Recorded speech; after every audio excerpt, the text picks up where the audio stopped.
All right. Well, it's good to have you here. I'm experimenting with different fucking camera angles, and there doesn't ever seem to be a good one, truly. Like, not, I don't mean that like in a self-deprecating way, but I'm not very centered. And some of that is because of how I like to sit, but like it really doesn't seem to matter. I moved it 6 times before you even popped on. I don't know. Whatever. I don't ever really even care, but then sometimes when I go to post clips, I'm like, could have tried a little harder there, girl. Could have tried a little harder. Yeah. Yeah, I get that. Okay, well, I know you're a little nervy not knowing what the hell I'm going to ask you and whatever. So, for you and the audience, I'll let you know that the reason that I was like, you have to come on my show is because I was on yours, Mhm. Radiant Resilience podcast. Am I saying that Yep. correctly?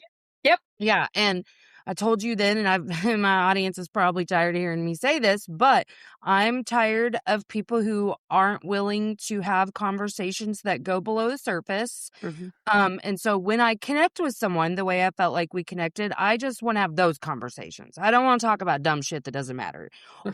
And your business matters, but not if that's how you're going to answer every question is like, well, my business. Okay. Like you said, I'm all for, at the end of the episode, we can talk about your book, we can talk about your stuff, but like, I want to know your story. Like, tell me about Yes. your divorce. Tell me about the nitty gritties and all that stuff. And that's why I've been, I have a few people that I've said, will you sign up every couple months? And we'll just Okay. talk about what we're learning right now. What's this week Mhm. been like? What are the lessons we've been having to learn? Because I'm as committed to growth as I've ever been. That's the reason I don't want to have those bunk ass conversations, Yeah. because either I'm going to learn from you or we're going to grow together in this hour that we talk. And that's really important to me. I still do want to learn from quote unquote experts, but like we have to have a real connection for me to even learn from you. And you have to be emotionally available. You have to be willing to be vulnerable.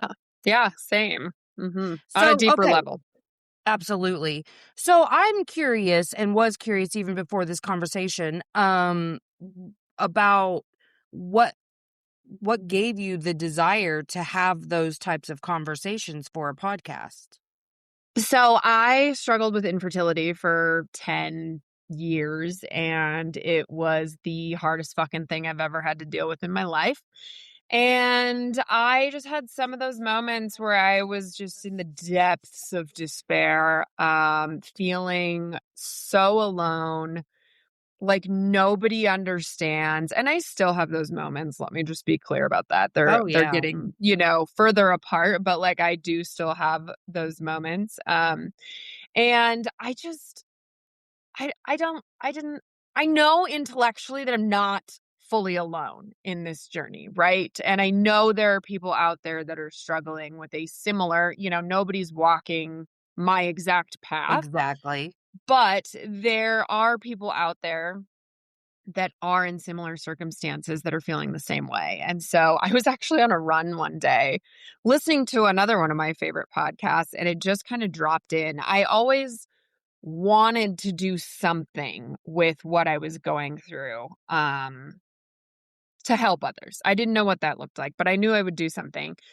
And so I was running, and then it just kind of dropped in like, oh my God, I want to do a podcast. And I decided I didn't want it to be solely focused on infertility, because there's a lot of those out there too. Because I think, I believe that we all have something we're going through or have gone through or will go through, anything like that. We have social media and stuff like that nowadays that makes everyone's lives look perfect and not real. And I also, in friendships, I don't like surface level friendships. I have a really hard time really feeling connected to people unless we go, deep and honest and real. And so I was just like, you know what? I want to have these conversations, and just like whoever is going through whatever, I hope that you can find an episode of my podcast that resonates with you, because everybody has different walks of life and different struggles, and everybody is the victim of it. Every single, where nobody comes out of this life unscathed. So, Yeah. mhm. Yeah. Well, and for the audience too, I just want, as a point of clarity, to say you were on a 10-year journey of trying to get pregnant, but then you stopped trying to get pregnant, but you haven't had children. Like that wasn't Correct. like a successful journey for you, or however fucking professional way you want to say that. You I am the story didn't no get one the wants to happy ending. hear. Right. Exactly. I'm So not the like, happy ending butterflies and rainbows. I got my baby. I did all the things like it was all I worth it because blah, blah, right. blah. Yeah. So this is ironic that this happened right before this interview. Last night I had this woman, a random woman on Facebook who sent me a message, and I think she's followed my stuff on social media, whatever. And she sent me this message that just said that she absolutely believes that I will have a baby and that a baby is in my future. All I have to do is relax, which if anybody has followed any of my shit, do not tell an infertile person If that they you just need know to relax. anything about infertility, don't fucking tell them to relax. Don't do it.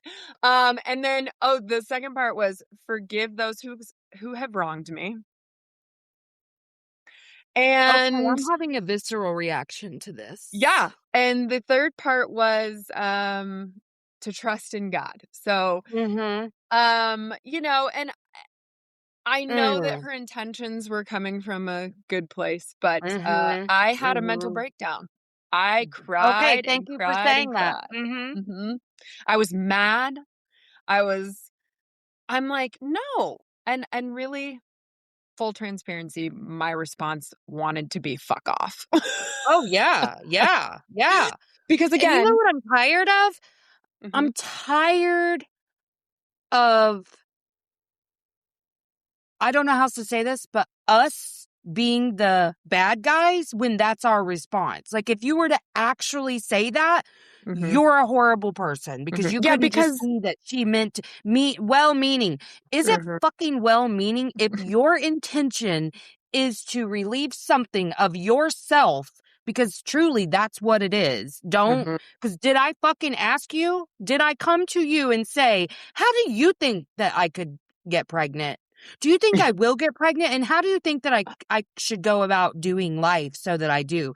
The same shit. This is also why, I mean, I told you that I had some infertility struggles. I'm not Mhm, comparing it at all to yours, mhm, but I do remember the shit people said, and the relax piece was really, it was a trigger. And guess what? I got labeled mm. abrasive, aggressive, like, because I didn't play when I was like, oh, are you Oh, there? My power glitched.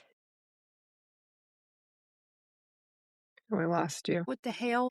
I sent you an email. We had a weird Oh, power surge. Like everything just went out no. for a second, but then all the internet had to reboot and sorry.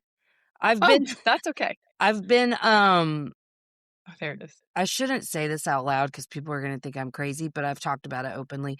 But I've been asking my son to like do like light flashes. And I had this whole like Google moment where I was like, why, when I asked my dead relative to, mess with electronics, are they not?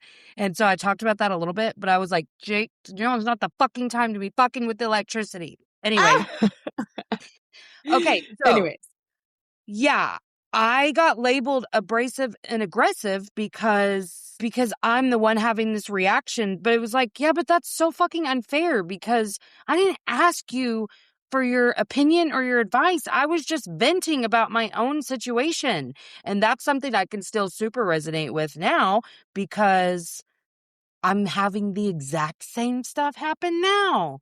Like Mm, people love to just it's interesting to me how I'll just receive random messages from people I know, from people I don't know, with a little soliloquy instead of I'm thinking about you, how yes. are you, whatever. It's some like flowery expression And to try to make me feel better, but you're not even trying to connect with me. no, and here's the reality of my situation too. Like I went through 10 years of I wasn't preventing pregnancy for 10 years. I did multiple fertility treatments that did not work. I am 38 years old. Like, the statistics are not in my favor. Like, if we're just being real here, like, Sure, miracles happen, shit happens. If it happens, it happens. But like, to sit there and tell me, I believe you are going to have a baby. Just out of Really? the blue. The doctors probably don't even believe that. Right. Yeah, and you don't know this person, right? No, she just like follows me on social media. I think she lives in my area or something. But and she would like randomly sometimes comment on my stories or posts or whatever about lots of different subjects, the book I'm reading or the podcast I just recorded or whatever. And, they were always nice and stuff. But that was the first time I was just like, I, I am not even in the slightest taking this in a positive, because it's also toxic positivity, if we're being real, too. No, it's not acknowledging anything that you've Mhm, already gone through. To first of mhm, all, to say relax, oh my God. Every time I hear that word, to tell somebody that, and that tells me, A, you have no idea what you're talking about, because, well, let's be really real. I'm sure at this stage, you around infertility, you're relaxed. You've assumed It's it's been not in the cards for you. It's been 2.5 years since my last failed embryo transfer, and I have been doing a shit ton of healing in that time period. I'm not tracking my cycle anymore. I'm not preventing still, but like, I am not obsessed over it because I had to get to that point in order to move on with my life and live my Mhm. life. It was all consuming for 10 years. And I didn't want to live in that space anymore of being angry, of being hurt every month I got my period and all of those things. Like, I had to let all that go and not to not have hope or whatever, but like, I can't focus on that being a possibility at this point in my life, because it will all consume me again and it will take away from the joy and gratitude I'm trying to find in the life I have.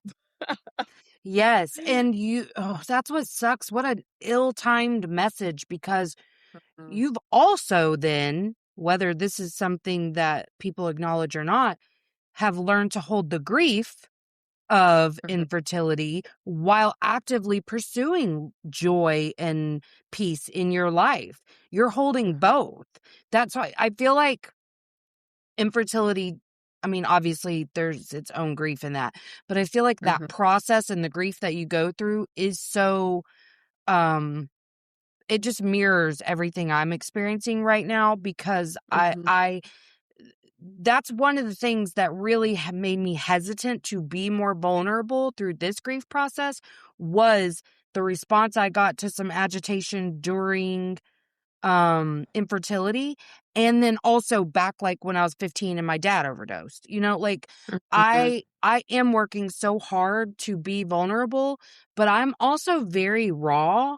And so to hear some of that shit, like, and I'm in this really limbo place right now where I want to say to people that love me but are saying shit that really hurts me, like, mhm, I don't like that. It's not helpful, but mhm. I'm struggling to say that because of how silenced I felt in previous grief processes.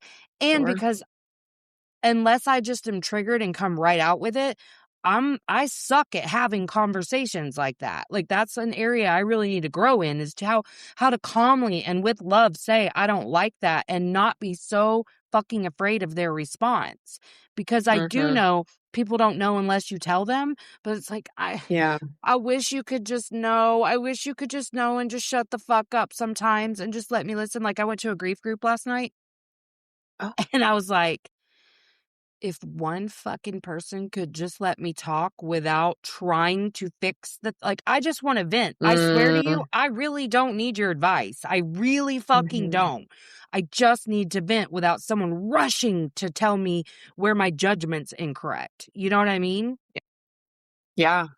Yeah, and, the reality is that nobody knows what you're like, if you haven't been through these situations, you don't know what it feels like, and that's okay, and I don't We wouldn't want expect you you to. We to. wouldn't want you to understand. We don't wish this on Right. anyone.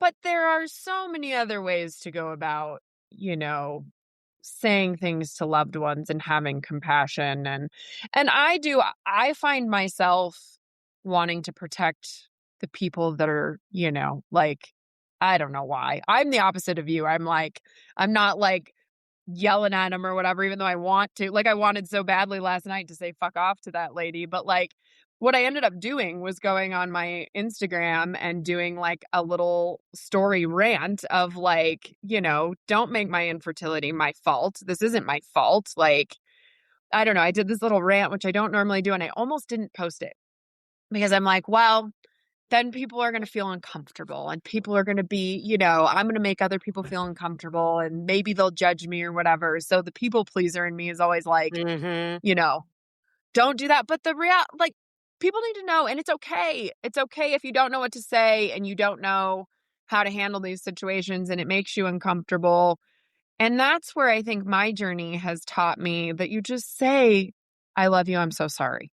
Like, Yeah. this really sucks. It really does. Yes. Period. Because, like, specifically yesterday, I was very overwhelmed. I don't remember if you and I are Facebook friends too, or if we're just following each other on Instagram. So I also posted this on Instagram and I've deleted the post, but Mhm. I did a news story. A couple of different news stations interviewed me, and a couple of really big articles have come out because we found out that my son died because of a new designer drug that's 10 times more potent than fentanyl. And he Mm. didn't know he was buying that, you know. So he's now become the face of this drug for Oklahoma because he was the first documented case here, which in some ways gives me comfort because his name is being spoken and you know what I mean? And he Sure. gets to help other people because me posting about that, um, got the attention of the news and that news anchors who contacted the Oklahoma Bureau of Narcotics, and that's why they've issued a warning, and that's why I was interviewed. So that I like that. Well, then I made the fucking mistake. I knew not to read the comments on the actual news stories, but I wasn't thinking. And when someone else posted the OBN article, I read the article and then there were the comments and the first ones were god awful. And then once I saw one, Mm. I fucking read the rest. So it was awful. And Yeah. that's why I wasn't going to read them because I've seen this. I've seen other people, you know, go through this where there are some god awful people in this world who will just say some awful shit. So I Especially on screenshotted the a few. internet Oh, where yeah. they don't have a face. Oh, yeah. So, well, that's why I was like, let's give you a name, shall we? So I went ahead and screenshotted a few and posted them Oh. because I was pissed. And I even said, when I edited the post on Facebook, I said, I'm feeling petty, which I'm entitled to. So will you give this post some attention so that they can get the attention they want and so that people can see that people they know are saying stuff when they think no one's looking. And I left it up Mhm. for about 18 hours and then I had to delete it Mhm. because I didn't want my family, all of them, to see Mm. the stuff that was said, you know? Very much like he deserved to die because he did drugs. Ugh. Yeah. Well, so after the initial trigger, I chilled out and was like, okay, well, you're taking something personally when to them it is not personal. They don't know your baby. They don't know him. They don't know you. So it could never be personal because they don't know you. So I was really pretty chill. But because I posted that, here come all the well-meaning people in my life telling me how to feel about the comments, in essence, about like brush it off, don't take it personally, you know, all the things. And How do you not? I'm like, y'all need to be lucky that I am who I am because I could have waged a fucking war against these people if I wanted to. If I wanted Mhm. to, my initial instinct, they don't, those people who said that don't even know like how much damage I could have done. But I didn't. I didn't do that. Mhm. I posted a few screenshots and said how I felt about it. And actually, what I said was, this is why I do the work I do. Because this is a prime tenet of being emotionally unavailable right Mhm. here. They're dismissing the Mhm. way that they naturally would feel Yeah. around reading this by dismissing our experience and saying his life didn't even matter and my feelings about losing him don't matter. That is what that is. So, I mean, really, I didn't even say how fucking triggered I was by it. But Yeah. like it's been a lot, like, for the last 24 hours, and that's why I was bitching at group last night, because I'm like, I just wanna be able to say, like, it's shitty that they said that, whether I'm taking When I need to impress someone with a gift, I go straight to 1-800-Flowers. There's a reason they've spent 50 years as the floral authority. Every stem is hand-selected by a vetted florist, and with same-day delivery nationwide, 100% satisfaction guaranteed. That's why millions go to 1-800-Flowers to celebrate life's most important moments. Order now for up to 40% off. Don't miss out on this limited time offer. Act now and save up to 40% at 1-800-Flowers.com/podcast. That's 1-800-Flowers.com/podcast. it personally or not, let me talk about it. I just wanna talk. Mhm. Can I just say it sucks that they said that? Even if I'm not sitting here letting it ruin my life, and I'm truly not. Was it upsetting at first? Yeah, I mean, when I first saw it, it was a shock to my system. Like, really? You believe an 18-year-old deserved to die for a mistake? Are That's you kidding disgusting. me? Yes, Yeah. and for that's why I was like, "Oh, can I just fucking talk?" And I really struggle with this because well, I think because, when I wrote my first book, um, it was all about my story, like my childhood and stuff. Yep. And kinda Yep. how I was coping with it up to that point. It's kind of a joke now, but, what I had learned by that point. And, so many people I just got so tired of hearing, like, how sad it made people to read it, and I was like, "Ugh," it just hit me in that I'm too much space, like, my story's even too much, and that wasn't anyone Mm, else's fault, and if they had been able to word it better, what they were saying is that they felt deep compassion for my experience. Now I mhm. can understand that. At the time, I felt too much. So I voiced that to a friend who very had a response to me saying that and was like, "This is the reason I don't even say anything to people." And I was like, Well, you don't have to not say anything. "Right. You can keep it short and simple. Yeah, I'm sorry. I love you." Like, why couldn't anyone just be like, "I cannot fucking believe there are this type of people on the internet. I'm so sorry that they said that." Mhm. Why can't you just say that instead of telling me how to experience that? I'm Yeah. fine today. I'm more upset about people's response to my response to the comments than I am about the comments themselves. Like, Well, and I'm just tired not at this point. not validating your feelings is so frustrating because, I mean, one of the things that I have struggled with immensely is pregnancy announcements, right? Of my Mhm. friends, my family, and it's one of those things that I am supposed to be happy about, Mhm. right? I am supposed to be happy for these people, and don't get me wrong, I don't wish my situation on anybody because it's the worst thing that's ever happened to me, and, I don't want anybody to struggle, I really don't, um, but I get angry for myself, like, in Yep. my own story, but, like, that's a weird one to have to express to people too, is like, of course I'm happy for my friends and my family that don't have to go through this, but I'm also really sad and angry in my own situation, but Yes. that's one of those things that's a hugely judged thing that if I say Mhm. that to the wrong person, then they think I'm an asshole. Yeah, and I can remember, being really performative around that after the first couple to where I found myself saying intentionally, "I'm really happy for them, but I'm really sad for me." Mhm. Um, I wasn't not happy for them, but Right. You are. more than happy for them. I felt pretty uncomfy for me. I Mhm. mean, and I Yeah. really do think that that should have been allowed. Like, Mhm. it's just at this stage reminding me of everything I want that I don't have. Mhm. So, I want to feel very happy and only very happy for this person. And I had a friend when I was struggling to get pregnant with Jake, someone got pregnant accidentally in our little cohort at college. I wasn't happy. I wasn't happy. And I'm trying to vent to a friend, and I was told, like, be the bigger person. And I was like, well, if I'm not being a bitch to her face, I don't know why. Like, why can't I just have like a soft moment behind closed doors where I'm grieving out loud? That like, it's not fair that you can unintentionally get pregnant and I can't intentionally get pregnant. That feels unfair to me. Yeah, I went to a bridal shower years ago. I can't remember exactly where I was, but I was in the midst of fertility treatments. I think I had just gotten like the final results of one of my egg retrievals, which was not great. It was the worst. We had an embryo, but it was like one out of, however many we could have had. And so I was really, really struggling, but I thought, bridal shower, not baby shower, should be safe, right? Well, it was one of my very dear friends who I still love to this day, but the man she was marrying, they had had a baby prior to getting married.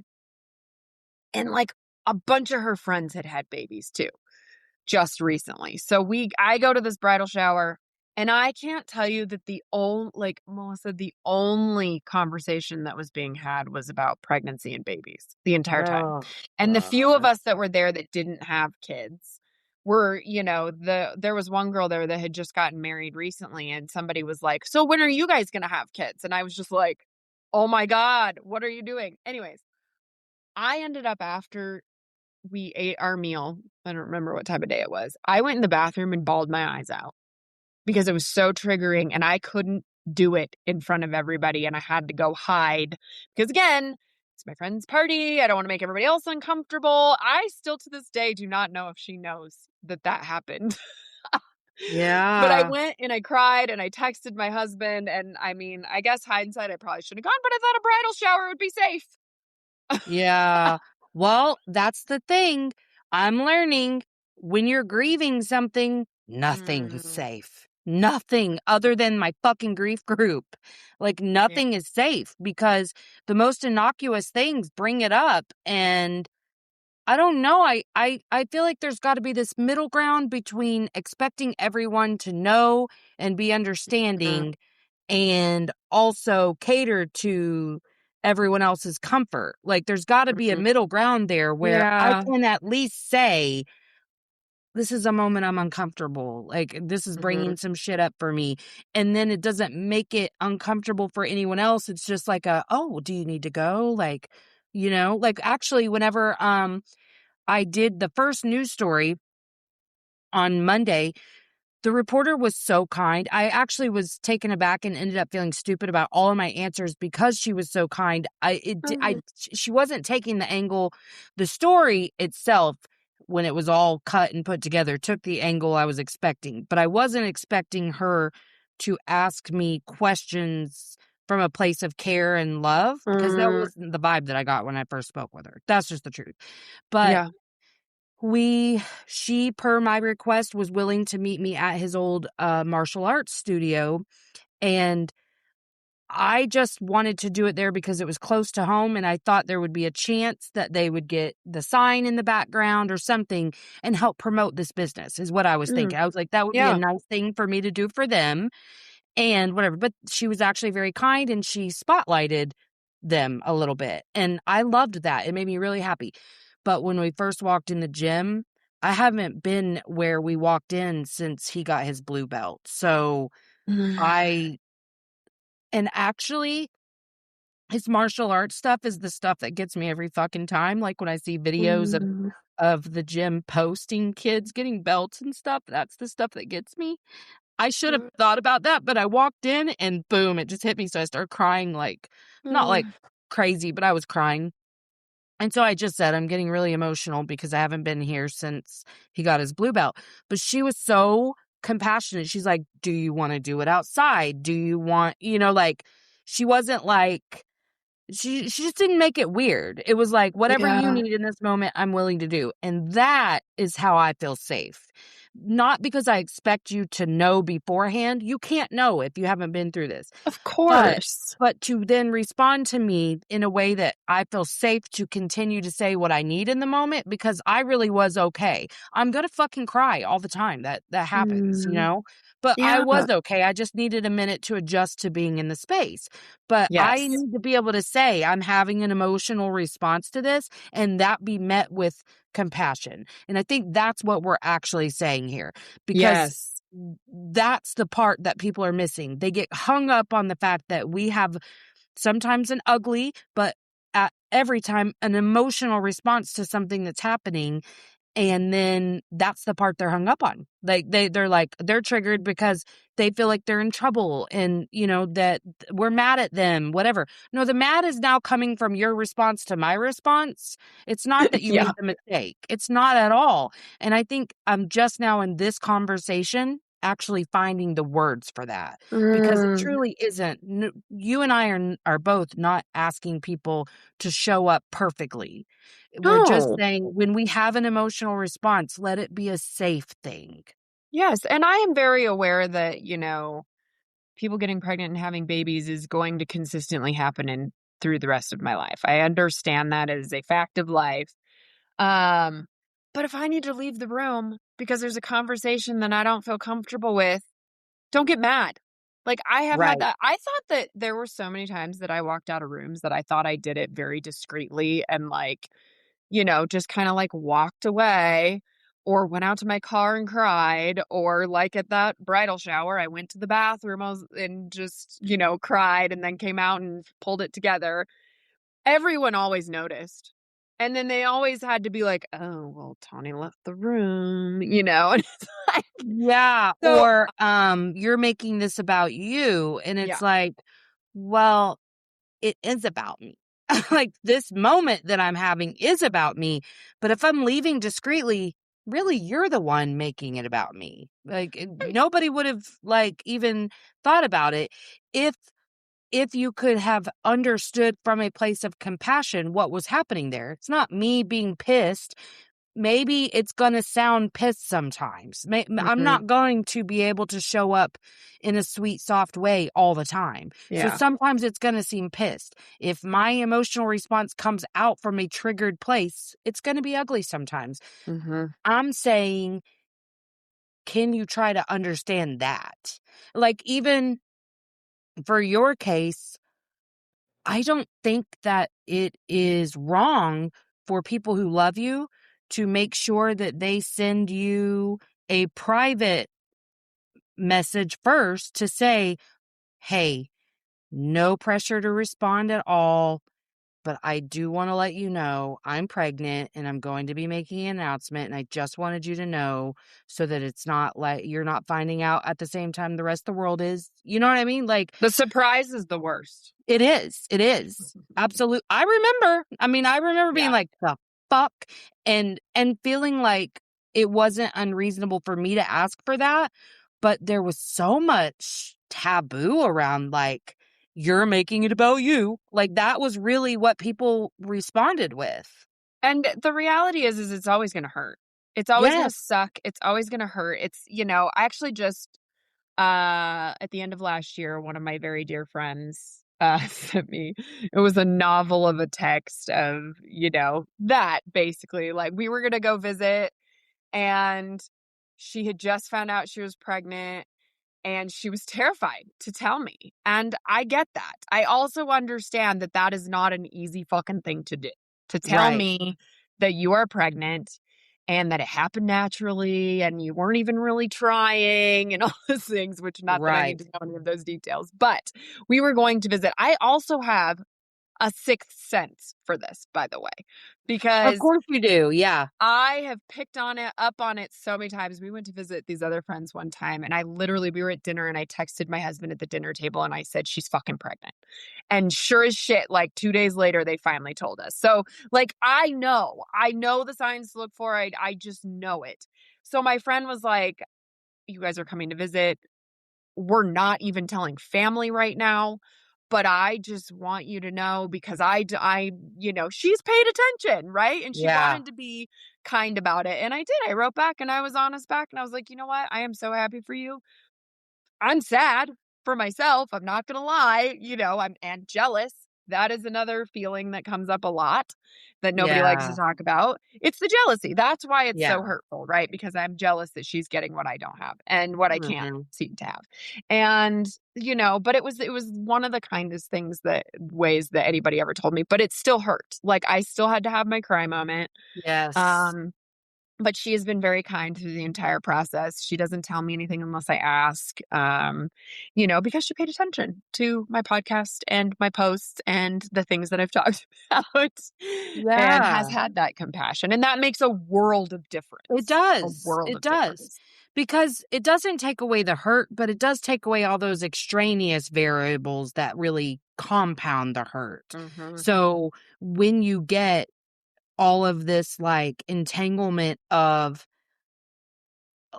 feeling so unseen, feeling misunderstood, feeling unheard, all of that along with the already there pain of infertility and the grief, it's so hard because Mhm. how am I supposed to be able to even like talk about this? And that's why I think so much of these types of grief are like internalized because Mhm.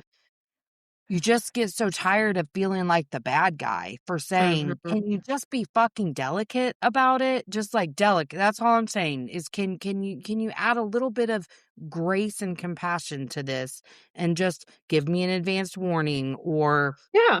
allow me to walk out without making it awkward. Like when I come back, I don't want you to give me attention if I've left the room and come back. If I had wanted to have a conversation about it at this event, I'd have pulled you aside and said, I'm really struggling. But instead, I made it a private thing and I came back.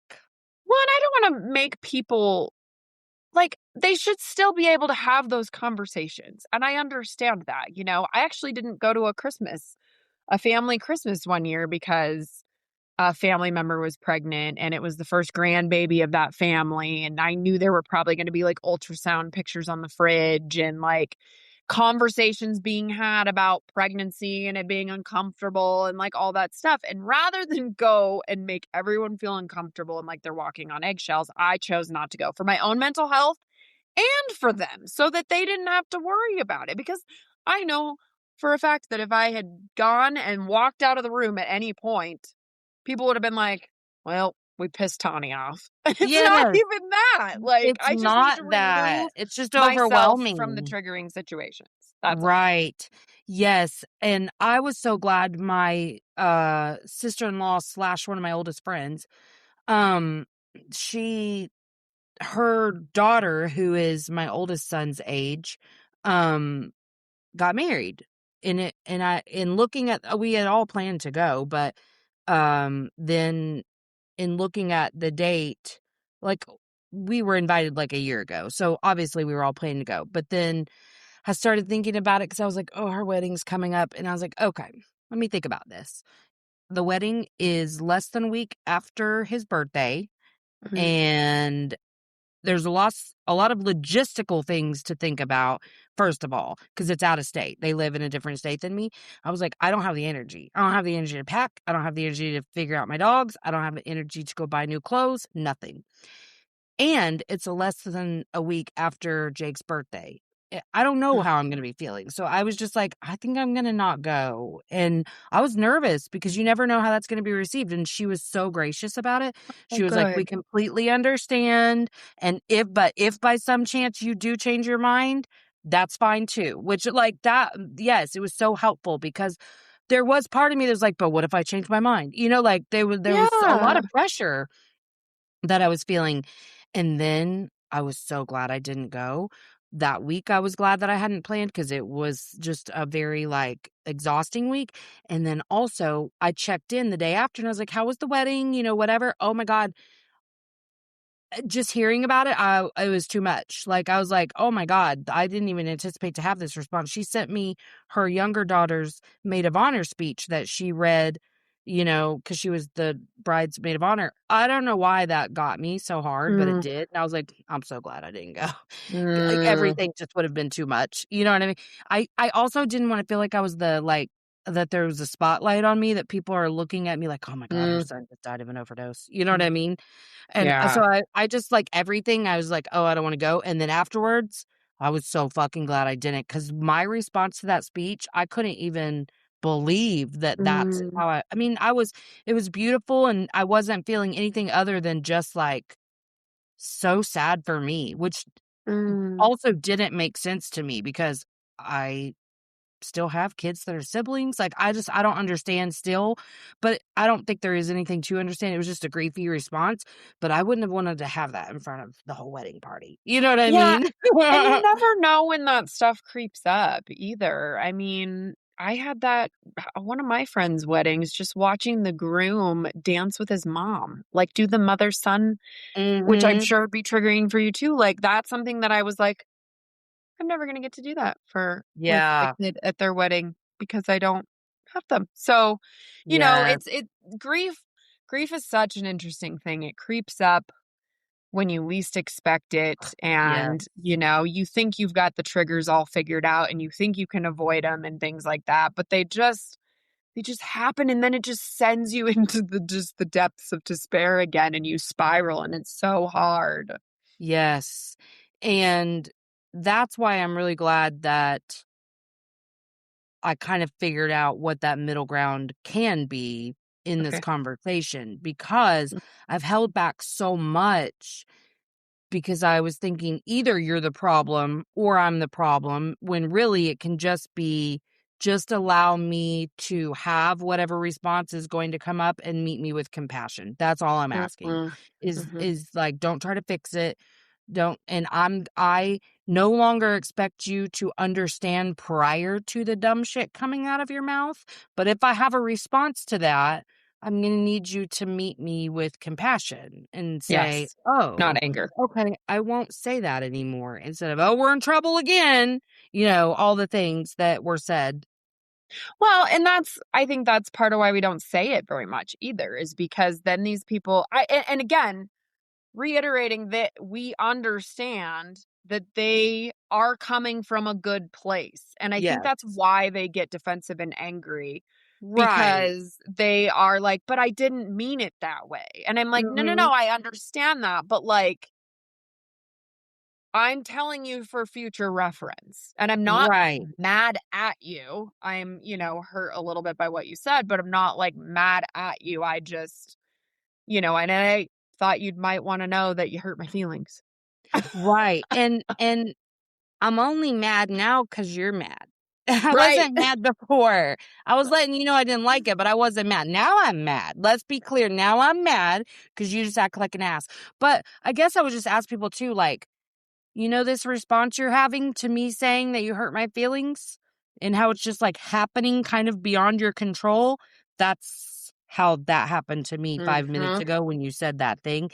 I don't know why it's upsetting, but it is. So, I mean, I don't want anyone listening to feel attacked by me being like whatever about the little messages I've received in the 24 hours, but if I just get the sense that you're just trying to make something go away by giving me some platitude or Mhm. quick words, it's not going to land with me. I need to Mhm. feel connected and seen and heard. That's Mhm. my whole experience with this is I just want to be able to say what I'm thinking and feeling too without pressure to show up in a certain way. Yeah. Yeah, I do have a friend who lost one of her kids, and she said that one of the hardest questions she gets is just, "How are you?" Thank you. No, it is. It is the hardest question because But I will tell I don't you know how to answer it. exactly. She's like, "I'm not okay." Like, period. "I'm not okay. I'm not gonna be okay for a really long time." But I gotta tell you, as somebody who just like that's just our general greeting. I really struggle sometimes. I've caught myself a couple times and I'm like, oh crap. I asked her how she was doing, but and she said, like, ask her more like, what have you been up to? What are you reading? What shows are you watching? What'd you do this weekend? Like more specific than a general, how are you? Because she's like, I'm not good. Like, I'm not okay. And this is gonna be a long time, if ever I'm gonna be okay. Yeah. See, and here's where I feel I'm in a really weird spot, and I don't say shit like this out loud very often. I'm pretty okay. Like, for the most part, I'm okay. I think I have some really good tools that I use on a daily Well, that's basis, good. and I'm pretty okay. At the same time, what I mean Mhm. by okay is I'm carrying this Right. the best I can, and um there's a lot of fluctuations in how you can feel on a daily basis or a weekly basis or a monthly basis. But overall, I don't feel like I'm drowning in anything, you know? Yeah. There, like yesterday into this morning was hard. It felt heavy. Mhm. I recognized I needed some space, even from my own fucking family. I'm tired of looking at them, you know? Like I recognize that. But like I'm okay overall, but that doesn't mean that like something didn't happen yesterday that like triggers everything or whatever. So for me, the question feels loaded and it Mhm. creates a lot of overwhelm for me because I'm like, how much do you like? Usually How I much would time you got? respond with what's happening. Yeah, I would be like, oh, okay, well, Yeah. right now I'm blah, blah, blah. This is happening, whatever. Mhm. But then there were times whenever I would do that and they would just heart the message and go on. And I'm like, that feels good. Thank you. Why did you ask? You know what I mean? And then there's times that it's like, I don't know like what you want me to say. And also I feel like if I say I'm okay, then I'm gonna get less support because people Mhm. think that that means the thing they want it to mean, which is you're fine. And I think there's a difference Mhm. between you're fine and I'm okay, you know? Yeah. And so that's where I've really struggled. Like I got a message like that last night and I was like, I can't even I'm just overwhelmed. I'm so overwhelmed. I can't even answer this question. So for me, it's been more like I like the how are things going? You know, Okay. I like when people say that because I can be like, pretty good, you know, this has been a good week. I did this and that made me really happy, or it's been a shit week. You know, like Yeah. I like how are things going because then it's more like what's up with your universe right now? How is this impacting you right now? Versus I feel like how are you doing is this really overarching question that I'm like struggling to answer because there's a lot of fear in your response Mm. to it. Yeah. Yeah. Yeah, I don't know. It was really I mean, having this conversation with you is eye-opening for me too, because I've never been through what you've been through. So, and I never would have thought with my friend that that would have been a triggering question. But and again, you know, she told me we had a conversation. She's like, I know we're close enough. I can tell you this, like, you know, and I do catch myself, like I said, every once in a while. I'm like, how are you doing? Because it's just like a natural Yes. question, you I was know, the and I'm person who like, would oh, say that sorry. just as naturally before this. That's how I everything. Yeah. Hi, how are you? You know? Yeah. The Yeah. one, so, you know, being a hairdresser, when I get new people in the salon, I have almost the exact same conversation every time when they want to know, you know, we're chatting, and then eventually it's, do you have kids? And at this point, I just say no. I think there was a point in time where I would elaborate more. I just say, no, I don't. And sometimes it goes further, sometimes it doesn't. When it does go further, they say, well, because I travel a lot. Let me preface it by saying that. And so usually the response is, oh, that's why you get to travel so much. I'm like, mm-hmm. Get to. Mm-hmm. Yeah. Yeah. And then I'll say something, you know, if I feel inclined, I'll say something like, oh, well, you know, I was unable to have children. And I try to just leave it at that. And then people are like, well, have you ever thought about adoption? It's the same fucking conversation every fucking time. And actually, I was just talking to one of my friends who is in my same boat, went through fertility treatments, didn't end up with a child. You know, we commiserate together. And Thank um God you have a friend like that.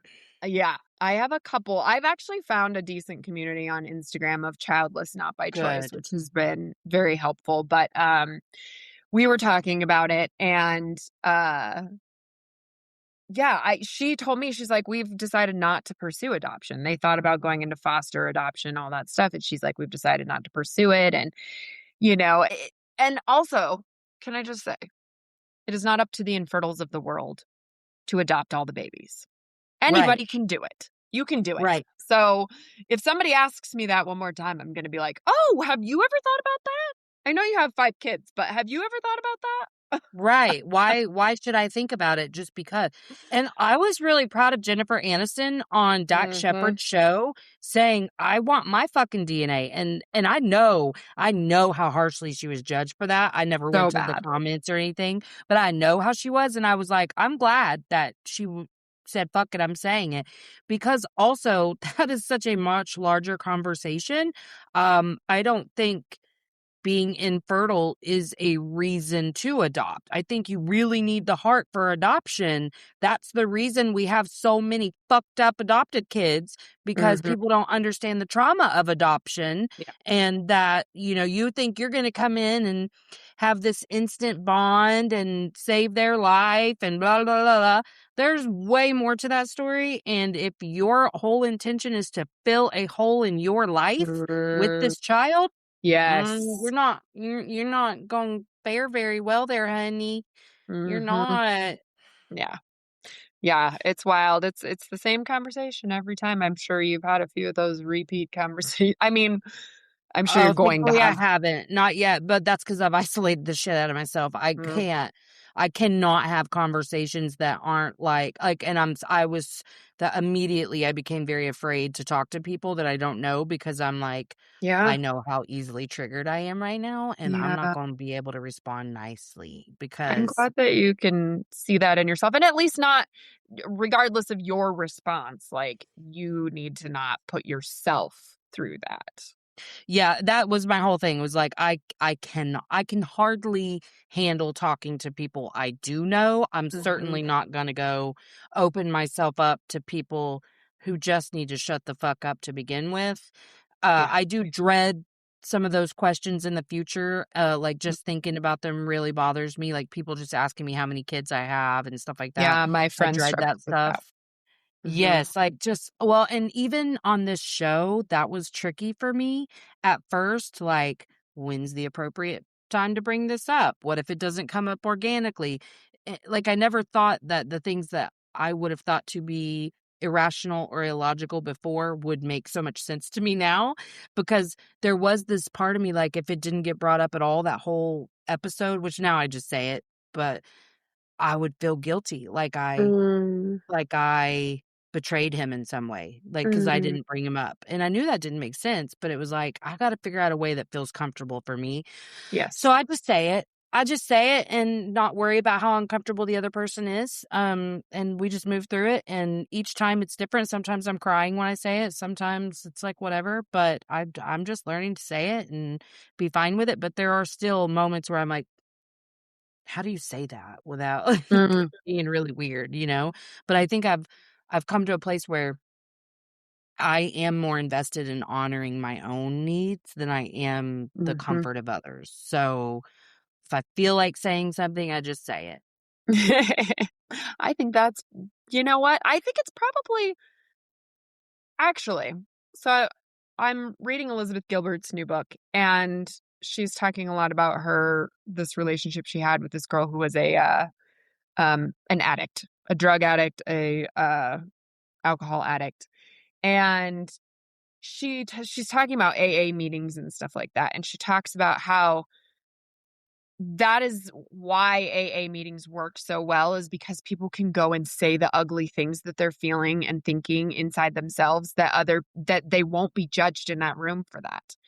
And I think that that's huge, because I think me being able to say, you know, I am happy for my friend, but I'm fucking sad for me on a pregnancy announcement and being understood and met with compassion makes a huge difference. To just be able to say it and Yeah. not feel like an asshole about it all the time, you know? And so I hope that that's like a therapeutic thing for you to be able to at least get some of that stuff off your chest and out of your body and, out there in the world. Cause it's your Yeah. story too. It's unfortunately, I wish, it wasn't, but Yeah. yeah. I think that's what the grief group has been the most beneficial for me, Yeah. is like a space to say stuff that people don't misunderstand. And Mhm. also just these conversations, like I worry a little about it triggering people, but it's also a pretty safe space to say the stuff because it's my show, so I can say what I want. Yeah, you can say whatever you want. Well, I have loved this conversation so much. Tell us where we can find you. Oh, I mean, I'm mostly on Instagram. I'm on Instagram and Facebook. And it's just my name, Tawny Palm. It's Tawny, and then palm like the palm tree. I don't have like an actual Instagram for my podcast, but if you want to listen to I my don't either. podcast, it's Radiant Resilience and then Conversations with Tawny. And yeah, we have a lot of really hard, deep conversations. Always read the trigger warnings, please. I feel you Just on in that. case. But yeah, so that's pretty much where you can find me. And I'll make sure that I include those links in the show notes. Thank you. Yeah. Awesome. Okay, I'm going to press stop if you will hang out for 1 sec. Yep. Thanks for coming to Emotionally Unavailable. If you haven't already, like, subscribe, and share. Emotionally Unavailable.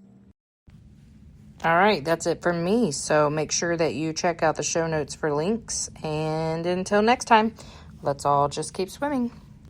INDEPE and cut.